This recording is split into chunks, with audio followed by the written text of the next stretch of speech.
أعوذ بالله من الشيطان الرجيم بسم الله الرحمن الرحيم الحمد لله رب العالمين وبه نستعين وهو المعين وصلى الله على محمد وأهل بيته الطيبين الطاهرين اللهم صل على محمد وآل محمد. Alors tout d'abord, j'aimerais vous présenter mes condoléances et vous faire part de ma sympathie et de prier Allah subhanahu wa ta'ala de vous accorder, de nous accorder tous sa miséricorde concernant ou à propos ou par rapport à la tristesse et le deuil que nous ressentons tous en commémorant le martyre de l'imam Ali alayhi salam ce soir. J'ai aussi une pensée pour tous les marhoumin, ceux qui nous ont quittés récemment, particulièrement Sayyid Liaqat Rava, qui a été longtemps un muballir, un enseignant et un éducateur chez nous.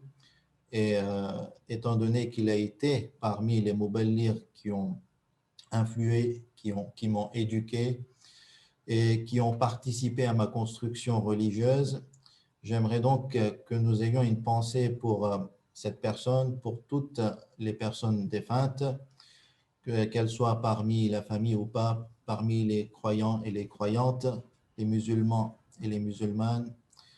Suratul Fatiha, accompagnée d'une salat ala Muhammad wa ali Muhammad.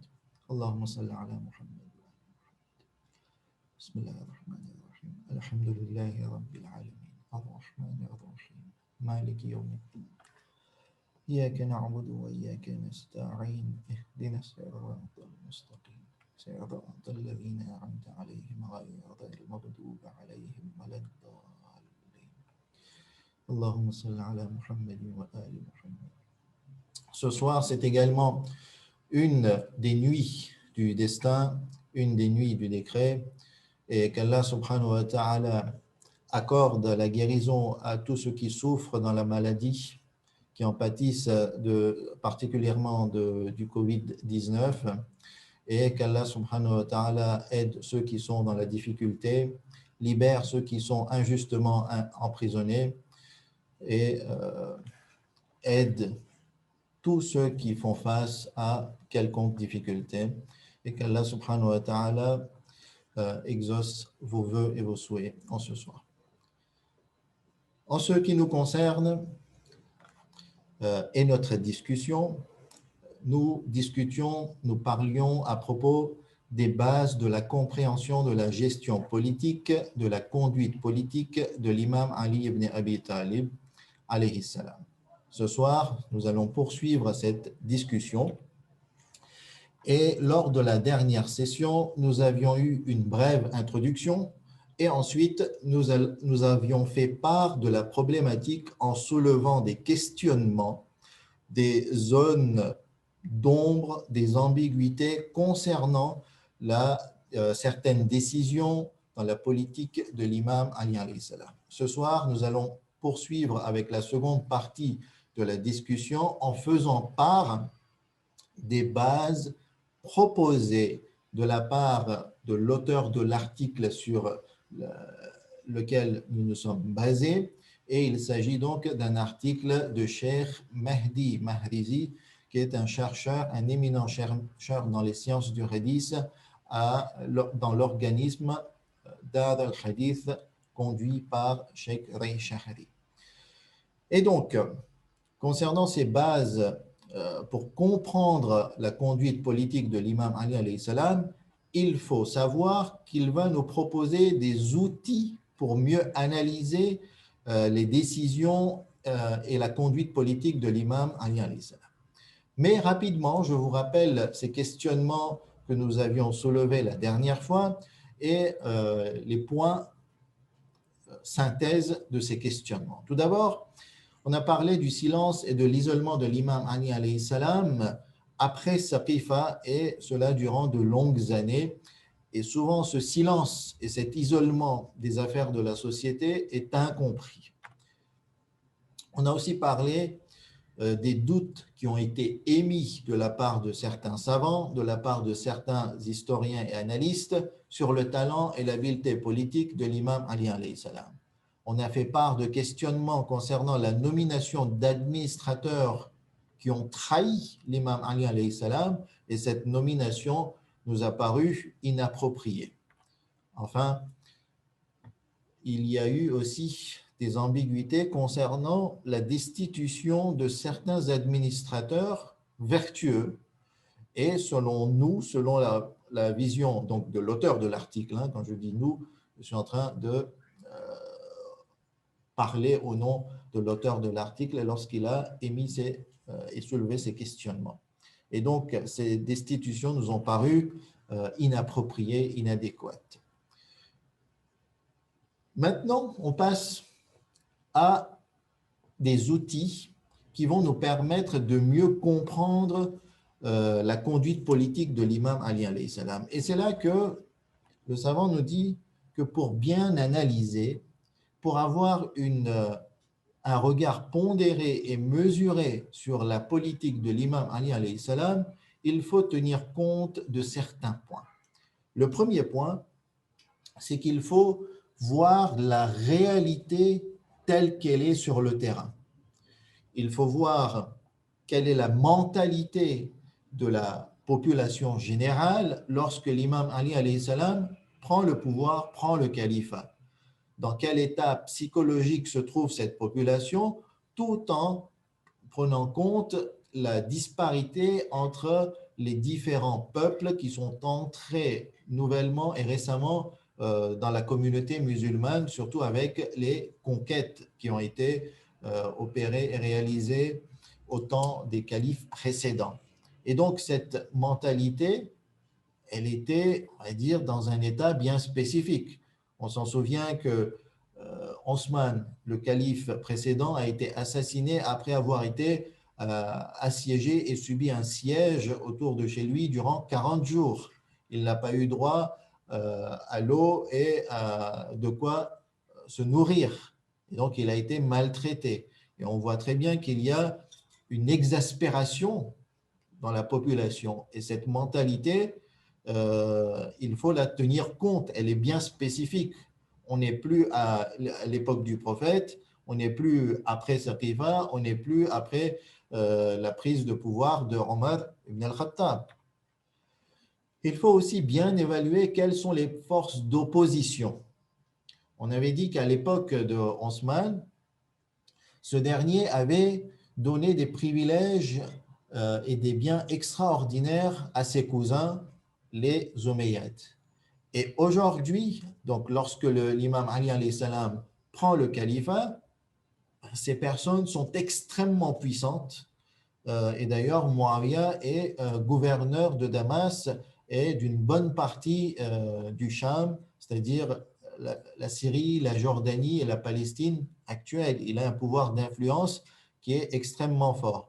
On se souvient aussi que Marwan ibn al-Hakam, un des cousins de Osman, avait eu droit d'énormes parts du trésor public de la part de Osman. Et ce dernier était devenu extrêmement riche et influent. Et donc, ces forces d'opposition on va dire, sont extrêmement puissantes par rapport aux forces d'opposition qu'avaient eu droit les califes prédécesseurs. Il faut aussi voir quelle était la qualité des forces alliées. Qui était avec l'imam Ali alayhi salam et était-il suffisamment compétent ou pas.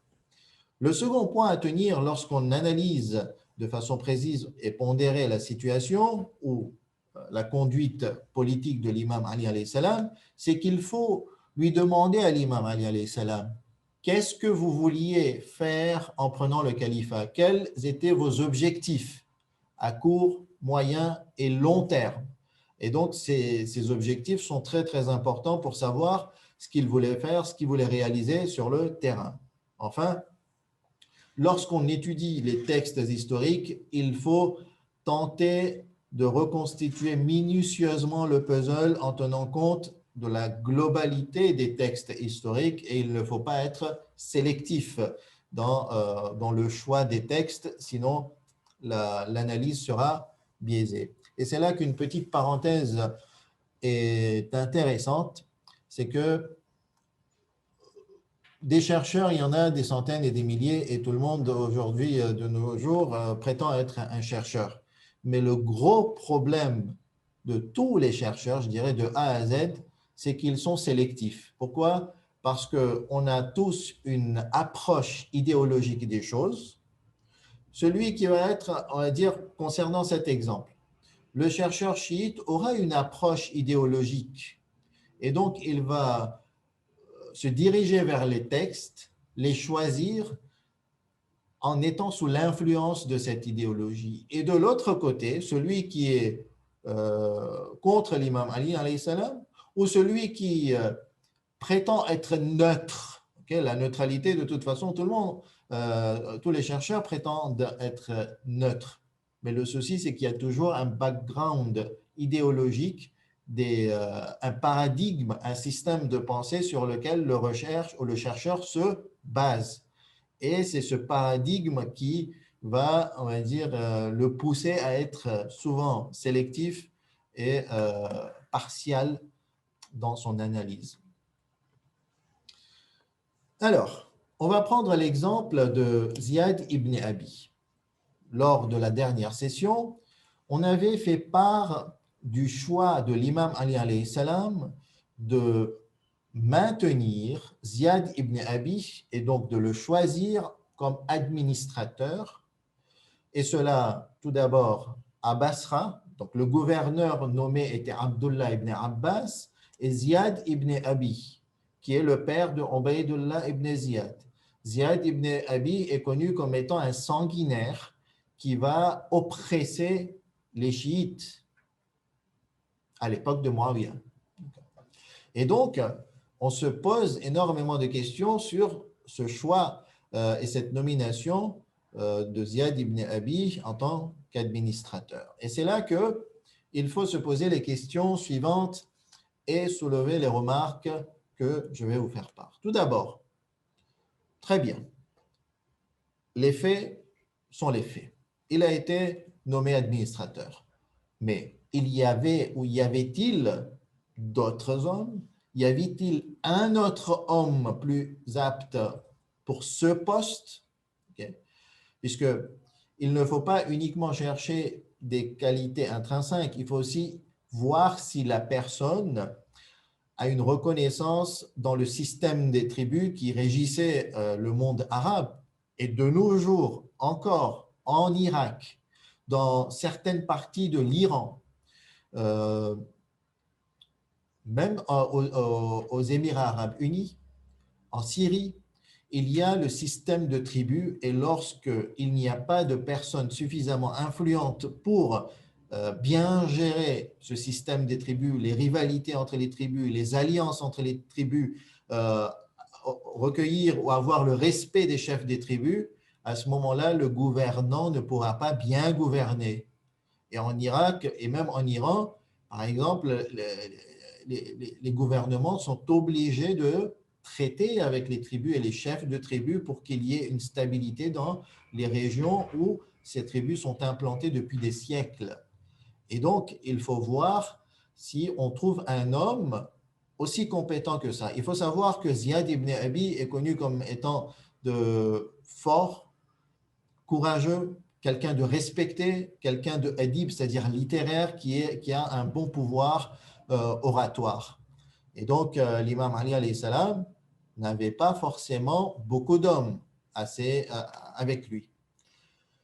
Aussi, à son époque, les hommes fidèles, hein, d'ailleurs, c'est peut-être une règle qui s'applique à toutes les époques. Même aujourd'hui, on peut voir, et la crise de la politique que l'on vit en France et en Europe, souvent le problème, c'est la qualité des hommes politiques.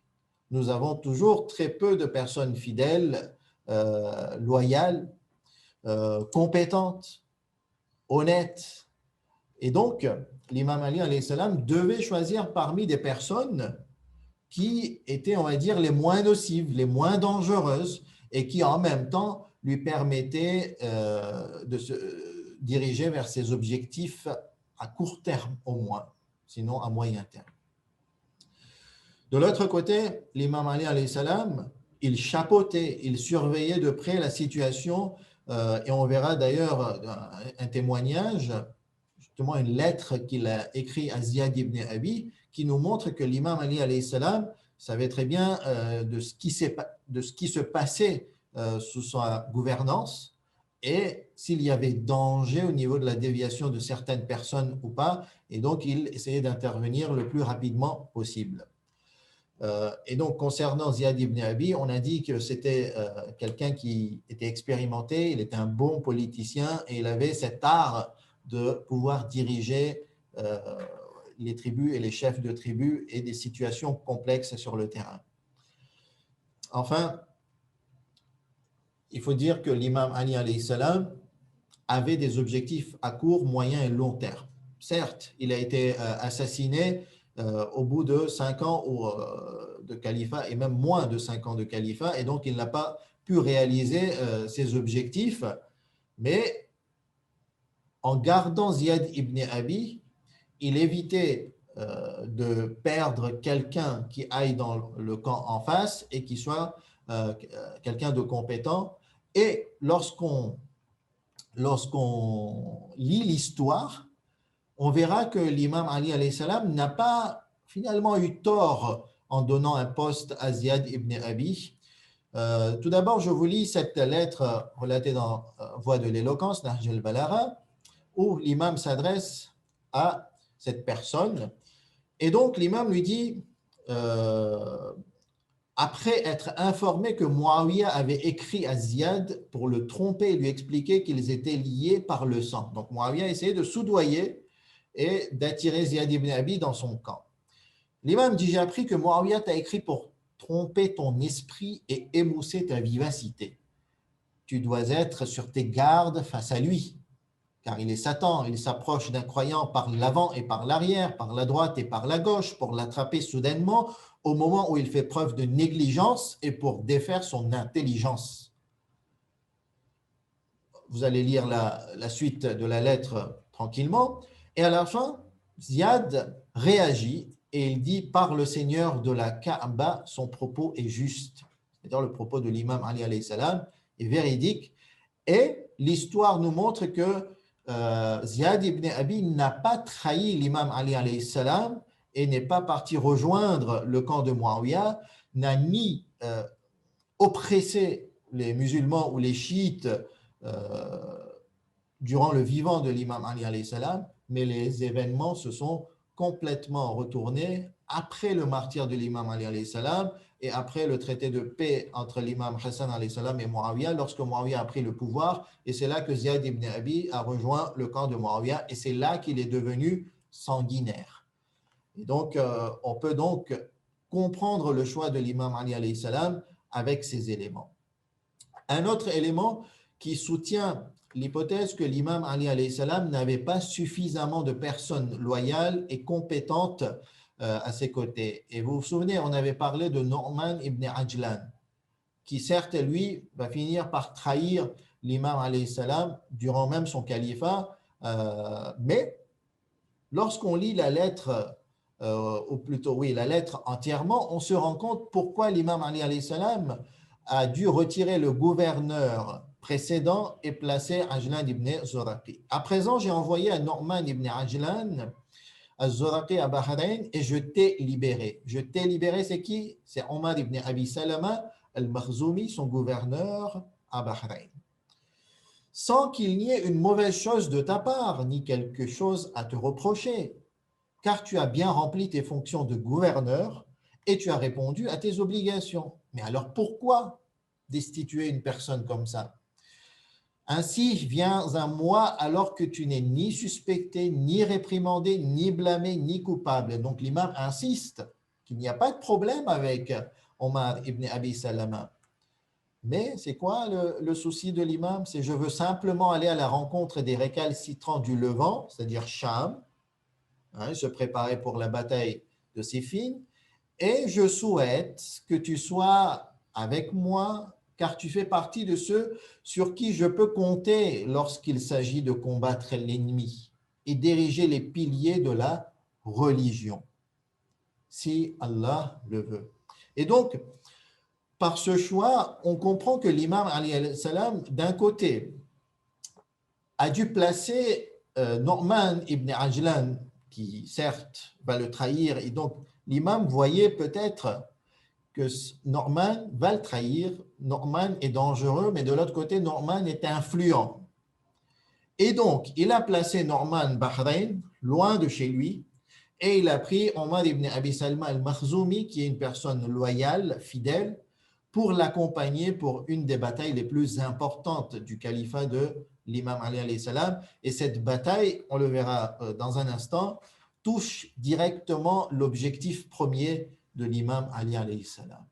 Et donc, encore une fois, avec ces éléments, on a plus de mesures dans la compréhension de la conduite politique de l'imam Ali alayhi salam.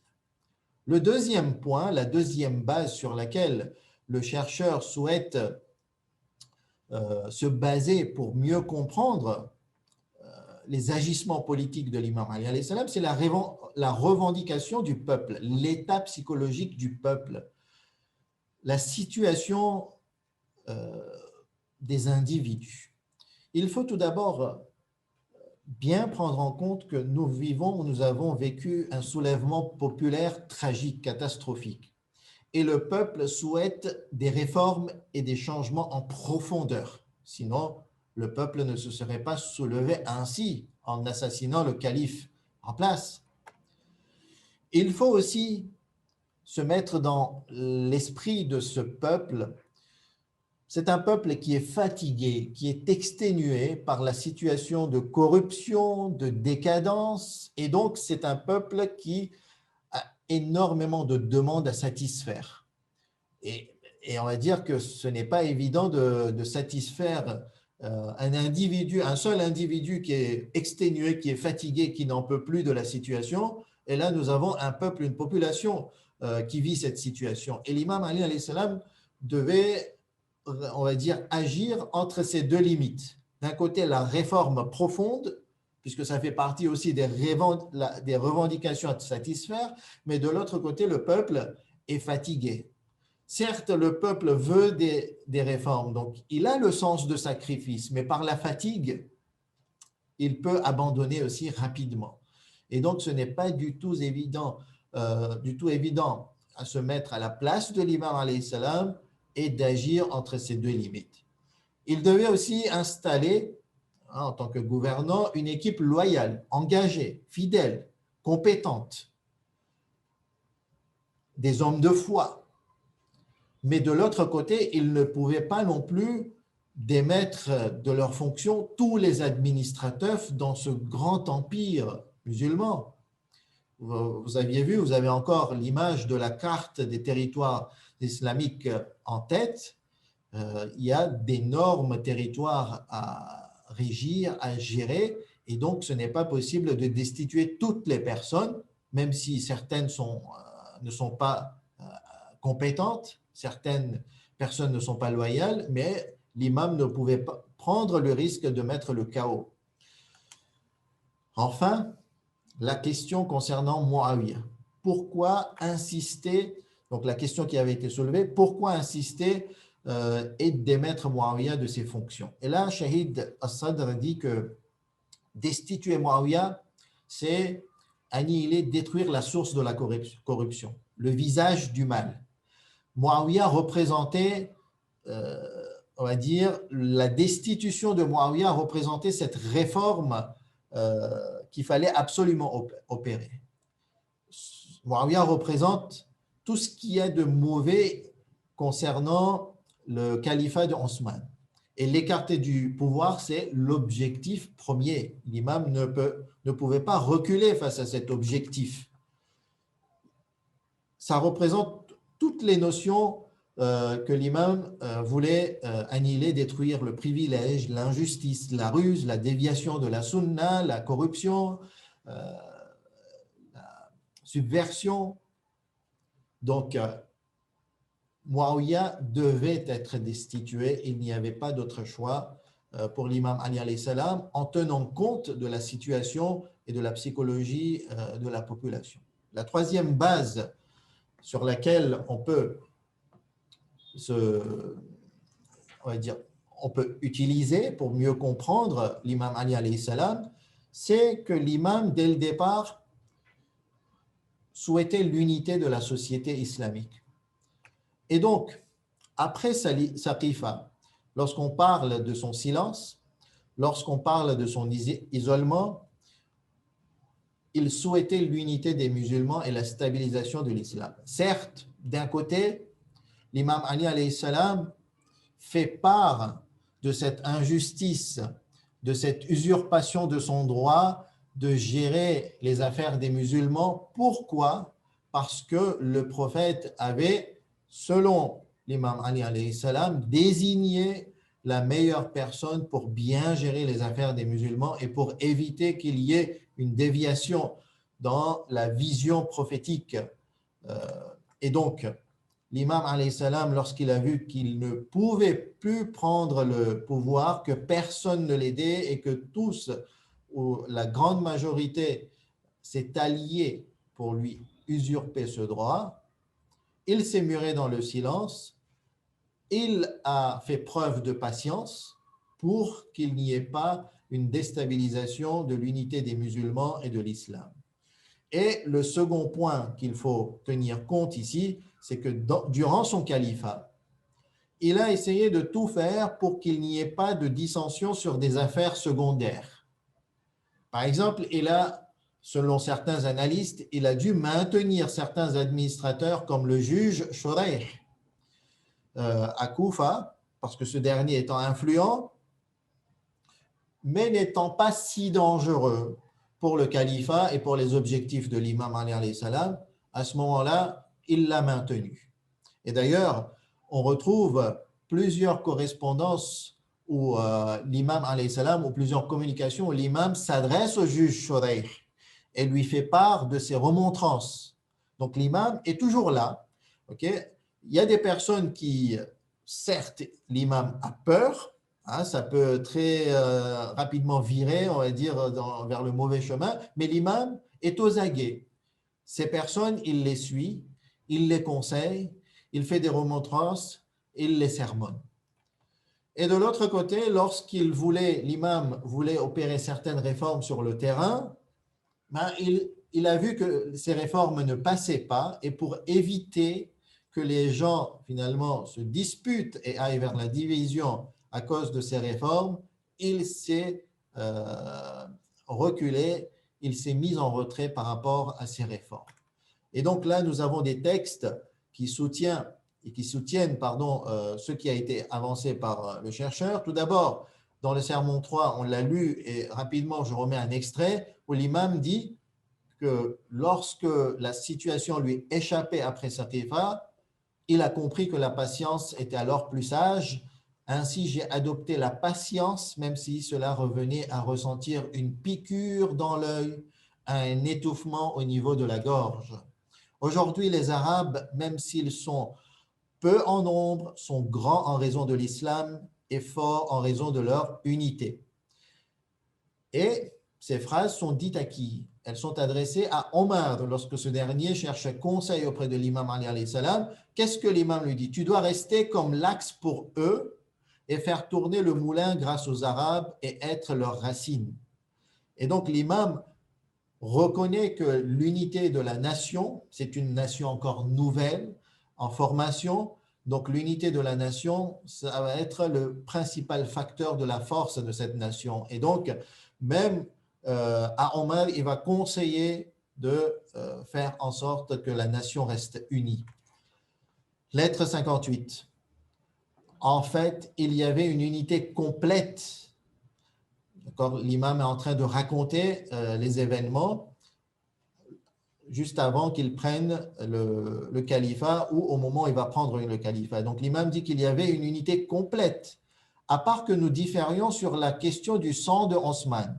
Donc, il n'y avait pas cette désunion, cette division malgré les soulèvements populaires selon ce texte rapporté de l'imam. Nous avons alors proposé, venez pour que nous apaisions la situation en éteignant le feu de la colère et en pacifiant les gens. jusqu'à ce que la situation se calme et se stabilise.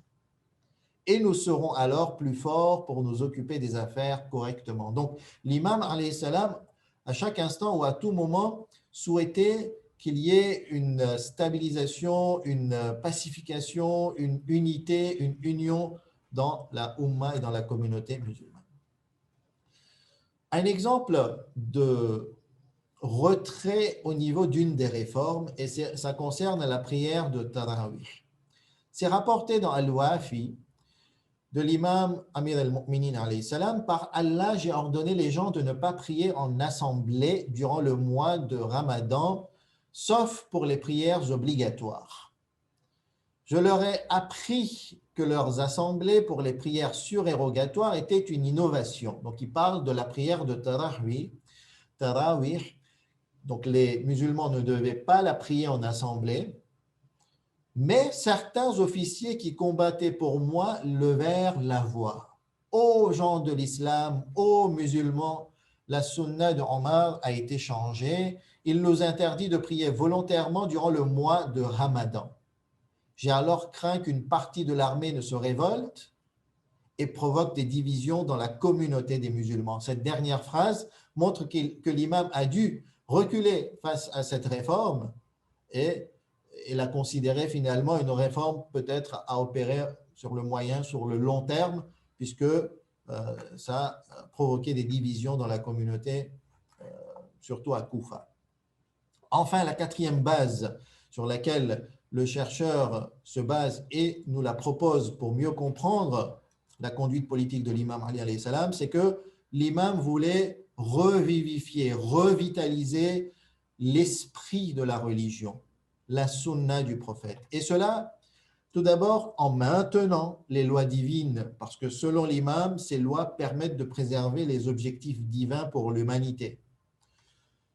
Ensuite, il voulait éduquer la population à ne pas rester figée dans le rituel, juste par les actes physiques des adorations, la prière, le hajj, le jeûne, mais voulait insister sur les objectifs derrière ces actes, comme la réforme de soi, la spiritualité, la bonté, la solidarité, la bienveillance, le partage.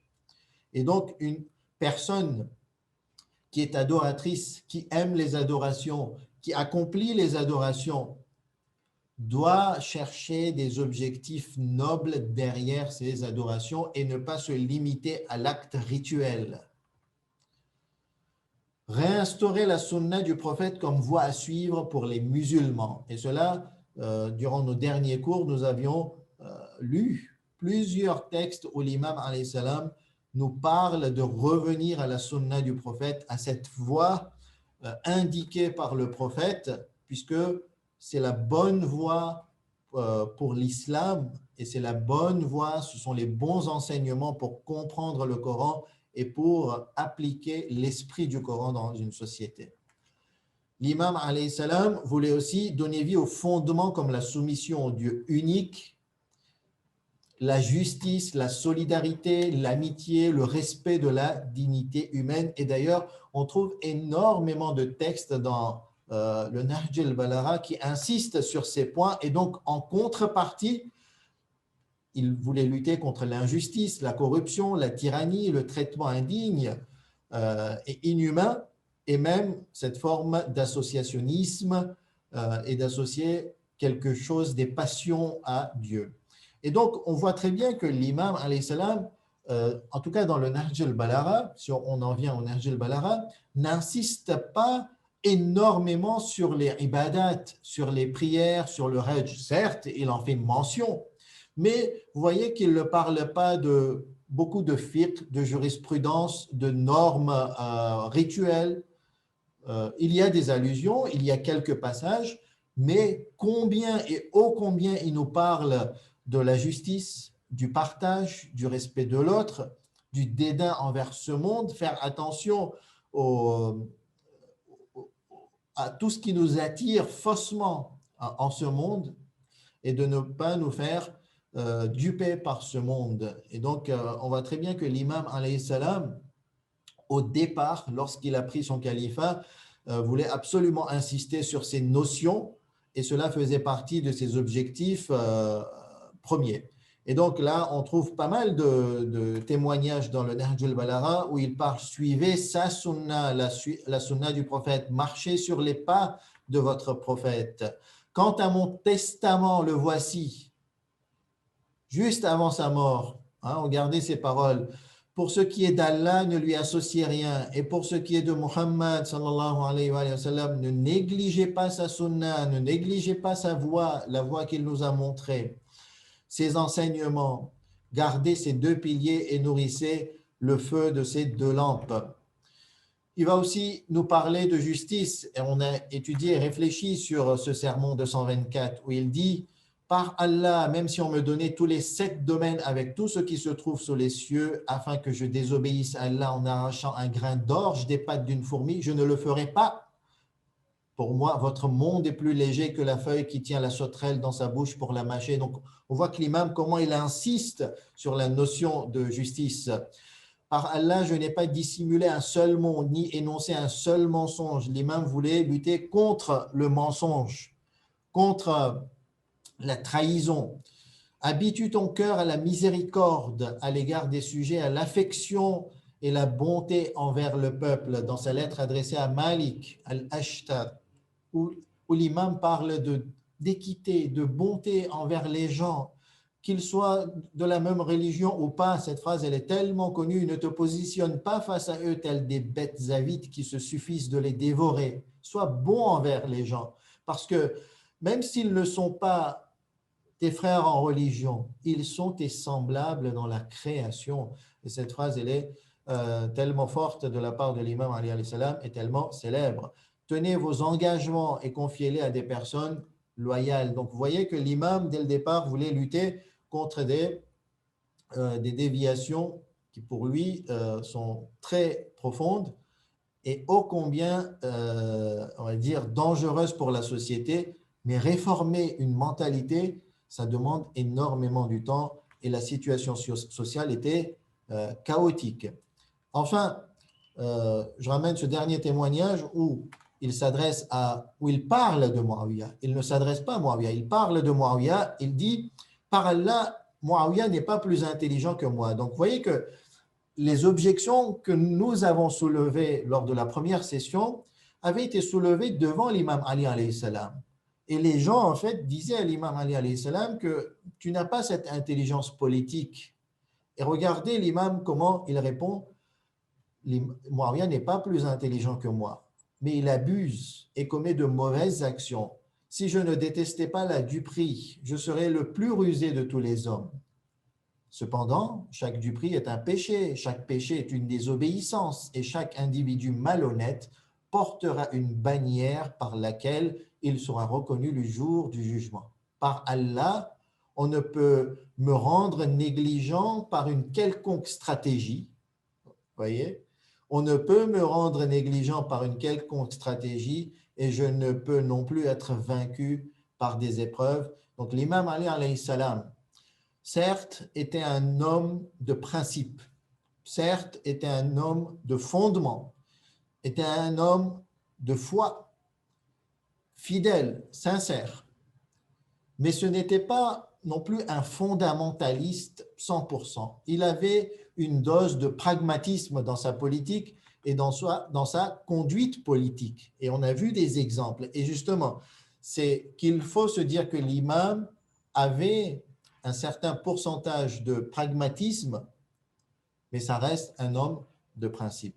Et donc, je résume les principaux points qui nous ont été faits part de la part du chercheur pour mieux comprendre l'imam Ali alayhi salam et ces bases sur lesquelles on peut se fier, se fonder pour comprendre l'imam. Tout d'abord, bien analyser de façon pondérée et mesurée en prenant en compte tous les éléments et la réalité de la situation sur le terrain et ne pas négliger certains textes. Il faut prendre en compte la situation psychologique de la population, d'un côté ses revendications et de l'autre côté les appréhensions et la situation, on va dire, d'exténuation et de fatigue populaire. Il faut se mettre dans l'esprit que l'imam alayhi salam a toujours voulu privilégier l'unité de la société islamique et la solidarité.